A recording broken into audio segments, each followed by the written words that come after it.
আপনারা এই বিলটা তাড়াহুড়া করে এনেছেন কেন? আমরা চাইলে বলতে পারতাম ল অ্যান্ড জুডিশিয়ারি স্ট্যান্ডিং কমিটিতে গেছে কিনা। আমরা চাইলে বলতে পারতাম পার্লামেন্টারি প্রসিডিওর অ্যান্ড প্র্যাকটিস অনুযায়ী সিলেক্ট কমিটিতে পাঠান, কিন্তু না, আমরা বলছি না। We want execution of this law immediately. দায়িত্ব আপনাদের। এই হাউস আরো 1.5 বছর থাকবে। আমরা we want result. Responsibility goes to government.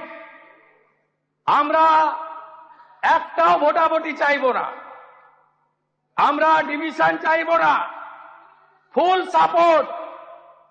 আমরা মাননীয় মুখ্যমন্ত্রীর বক্তব্য সুন্দর করে শুনব, উনি যা মনে আসেন বলবেন, কোনো সমস্যা নেই, কিন্তু আপনাকে গ্যারান্টি দিতে হবে ইমিডিয়েট এক্সিকিউশন অফ দিস বিল।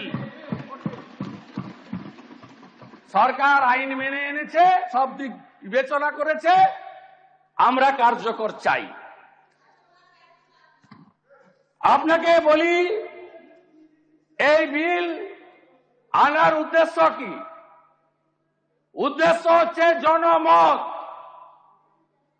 পশ্চিমবাংলায় গত 9ই আগস্ট সরকারি হসপিটালে ডিউটিতে ডেকে নিয়ে এসে 36 ঘন্টা ডিউটি করিয়ে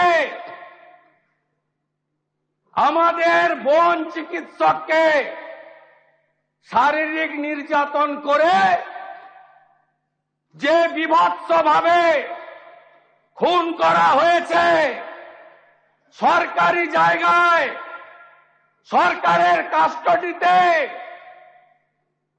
তার বিরুদ্ধে দলমত বর্ণ নির্বিশেষে বাংলা আজ রাস্তায়। ভারতবর্ষ নিন্দা জানাচ্ছে, দেশ জুড়ে প্রতিবাদ হচ্ছে। আন্তর্জাতিক শিল্পীরা গান বেঁধেছেন। আমাদের শত্রু রাষ্ট্র পাকিস্তানের ডাক্তাররা, তাদের সংগঠন নিন্দা প্রকাশ করে বিবৃতি দিচ্ছে। এ লজ্জা রাখার জায়গা নেই।